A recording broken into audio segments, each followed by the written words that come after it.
प्रीतिकथामध्ये आपले स्वागत आहे. 10 दिवस झाले ना तिच्याशी बोलणं झालं होतं ना तिचा मेसेज आला होता. एक एक क्षण युगासारखा वाटत होता त्याला. मनात शंका कुशंका घर करत होत्या, पण स्वतःची समजूत घालून मनात चाललेल्या वादळाला शमावण्याचा प्रयत्न करत होता.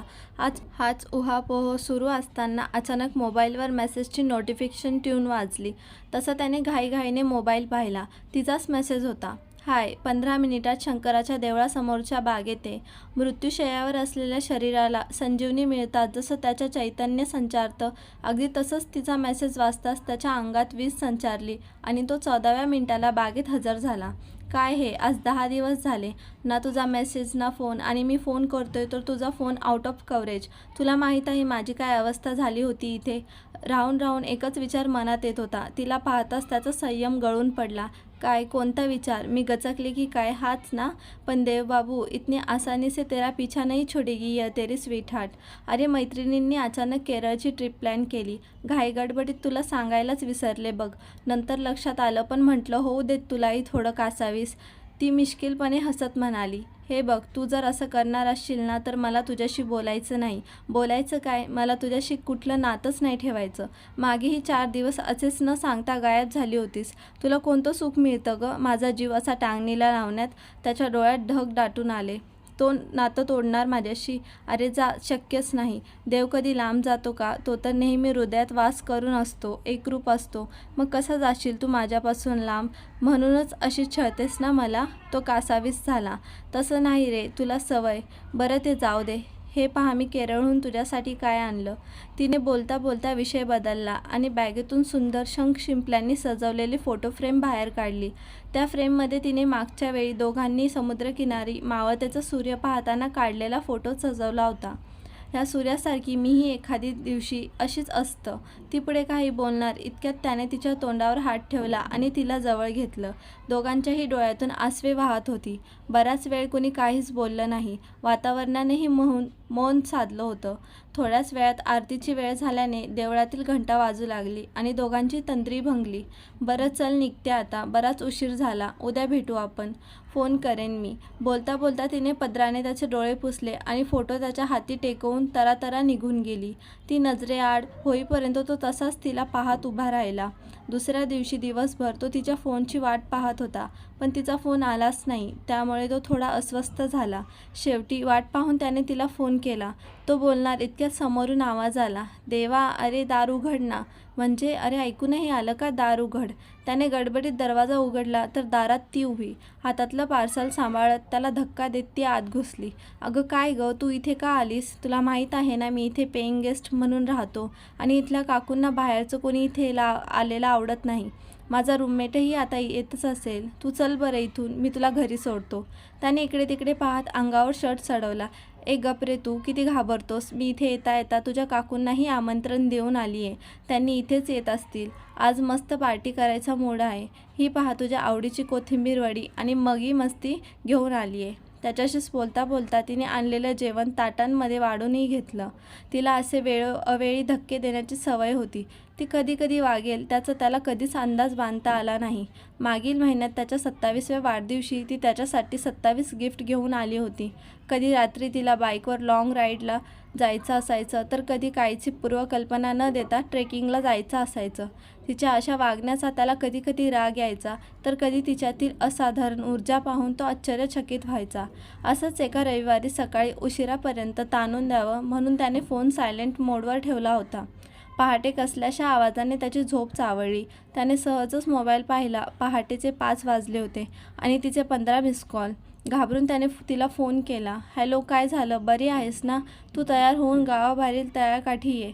आता इतक्या सकाळी बाहेर थंडी किती आहे माहीत नाही का? हो माहीत आहे. अरे तरीही आता लगेच निघ. मी 10 मिनिटात पोहोचेन तिथे. इतकं बोलून तिने फोन कट केला. तो 10 मिनिटात तिथे पोहोचला. ती आधीच तिथे येऊन बसली होती. तो गपचूप तिच्या शेजारी जाऊन बसला. त्याची चाहूल लागताच तिने सोबत आणलेल्या थर्मासमधून 2 चहाचे कप भरले. एक त्याच्या हाती सोपवला आणि बोलायला सुरुवात केली. तळ्यातल्या पाण्यात पाय सोडून या उगवत्या सूर्याला निहाळण्याची मजा काही औरच ना. हा वाहणारा मंदगार वारा आणि सोबत वाफळणारा चहा, या अशा गोठरणाऱ्या गार पाण्यात धन्य आहेस तू. त्याला शहारून आलं. आपल्याला भेटून किती दिवस झाले रे? 2 वर्ष तरी उलटून गेले असतील ना? हो ना, त्याने अंदाज व्यक्त केला. 30वा महिना चालू आहे, म्हणजे जवळजवळ 2.5 वर्षे होत आली. तुला आपली पहिली भेट आठवते का रे? ती शून्यात पाहत बोलली. हो आठवते ना, एकदम स्पष्ट. आणि तो दिवस दोघांच्याही स्मृतिपटलावर फेर धरू लागला. त्या दिवशी तब्येत बरी नसल्याने त्याने ऑफिसमधून हाफ डे घेतला होता. बस स्टॉपवर बसची वाट पाहत उभा असताना त्याने आजूबाजूला पाहिलं. दुपारची वेळ, वर्दळ तशी कमीच होती. मागे बाकावर ती बसली होती. त्याचं लक्ष तिच्याकडे गेलंच होतं की काही कळायच्या आत ती चक्कर येऊन खाली कोसळली. त्याला काय करावं काही कळेना. बस स्टॉपवर त्यावेळी कोणीच नव्हतं. त्याने लगबगीने पुढे जाऊन तिला उठवण्याचा प्रयत्न केला, पण काहीच प्रतिसाद मिळत नव्हता. तिच्या अचेत चेहऱ्यावर त्याने पाणी शिंपडलं, पण काही उपयोग झाला नाही. रस्त्यावरून जाणाऱ्या व्यक्तींच्या मदतीने त्याने तिला घेऊन हॉस्पिटल गाठलं. वेळीच उपचार मिळाल्याने तिच्यावर ओढवलेलं संकट टळलं होतं. नियमित द्यायची औषधं न घेतल्यामुळे तिला चक्कर आली होती. थोडं बरं वाटल्यावर तिला घरी सोडून निघताना तिने त्याचा हात पकडला. माझा शेवटही असाच पार लावशील का रे? तिला गहिवरून आलं. तुम्ही वेळेवर औषध का नाही घेतलं काकू? काकू नको रे, आता ह्या नात्याची फार भीती वाटते.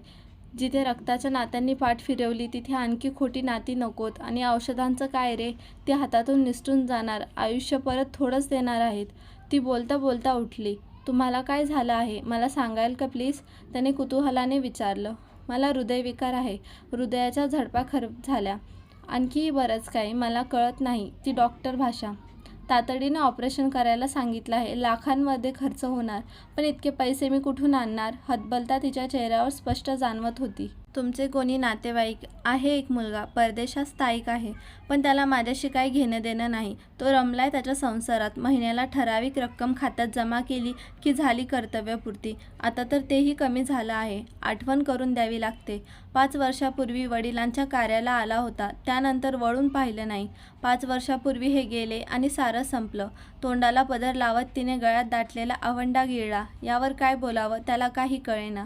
थोडा वेळ तो तसाच बसून राहिला. थोड्या वेळाने तो निरोप घेऊन निघणारच तोच ती म्हणाली, उद्या येशील का रे? माझ्याकडे फक्त 1 महिना शिल्लक आहे. 30 दिवसांचे श्वास माझ्या पदरात आहेत. प्लीज येशील? तिच्या डोळ्यात एक आजर्व होती.